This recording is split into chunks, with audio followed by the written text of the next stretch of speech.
الرحمن الرحیم، السلام علیکم سامعین، یہ ریڈیو پاکستان کا news and current affairs channel ہے. میں ہوں آپ کی میزبان حمیرہ رانا، اور میں بن رہا اس وقت بالکل ایمبیگوس سچویشن ہے. ڈاکٹر فاروق حسنات جو کہ پولیٹیکل اینالسٹ ہیں، انہوں نے ہمیں جوائن کیا ہے، ان سے اسی حوالے سے بات کرتے ہیں. السلام علیکم ڈاکٹر فاروق صاحب.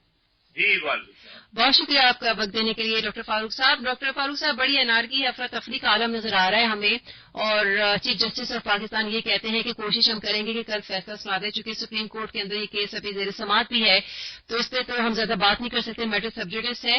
آپ کیا فرمائیں گے موجودہ صورتحال پر؟ دیکھیے، میں کو انارکی نہیں کہوں گا. اس سے پہلے بھی اس قسم کے معاملات آتے رہے ہیں پاکستان کی تاریخ میں، اور ان کو سلجھایا بھی گیا ہے. آپ کو ہمیں سب کو یاد ہے پاکستان کی تاریخ ہے جب اس وقت کے وزیر اعظم نواز شریف میں اور صدر اسحاق خان میں ٹھن گئی تھی، تو وہاں پہ جنرل کاکر تھے آرمی چیف، انہوں نے تصفیہ کروایا تھا، اور پھر ملک جو ہے وہ الیکشن کی طرف گیا تھا.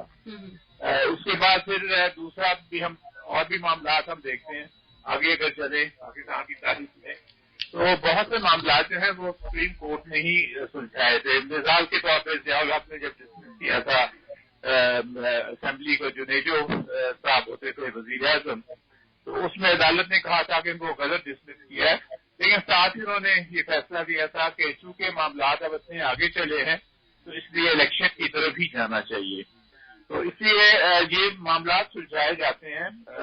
سپریم کورٹ ہے، دوسرے ادارے ہیں، تو اس لیے میرا اپنا خیال ہے کہ سپریم کورٹ کا فیصلہ آئے گا تو اس کے بعد ہم اس کے اوپر بات کر نہیں سکتے کیا آنا چاہیے کیا نہیں آنا چاہیے، لیکن میرا اپنا خیال ہے کہ جب فیصلہ آئے گا تو پھر ہر چیز اپنی جگہ پہ آ جائے گی.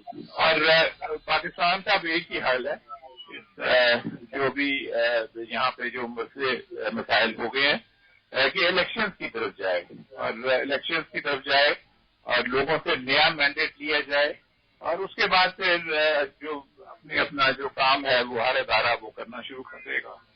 تو اس لیے میں تو اس کو کوئی کی چیزیں تو ہاں، البتہ یہ ضرور ہے کہ جو کانفیڈنس جب پیش ہوئی تو اس کے بعد بغیر یقینی کی ہو جاتی ہے، کوئی بھی ملک اس میں ہو جاتی ہے، تو اس سے پاکستان کی معیشت کے اوپر بہت برا اثر پڑا ہے. اور میرا اپنا ذاتی خیال ہے کہ حکومت جب 5 سال کے لیے منتخب ہوتی ہے تو اس کو 5 سال یہ ہی چلانا چاہیے، نہ کہ بیچ میں نو کانفیڈنس اور اس قسم کی چیزیں ٹوٹ کر کے آپ کر دیں.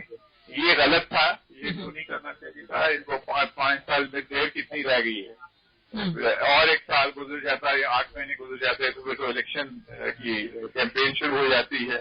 تو اس سے پھر یہ ہوتا کہ معیشت جو ہے مستحکم رہتی، ادارے جو ہیں وہ اپنی جگہ پہ کام کر رہے ہوتے ہیں، اور پھر ایک پیسفلی ایک ٹرانسفر ہو جاتی ہے.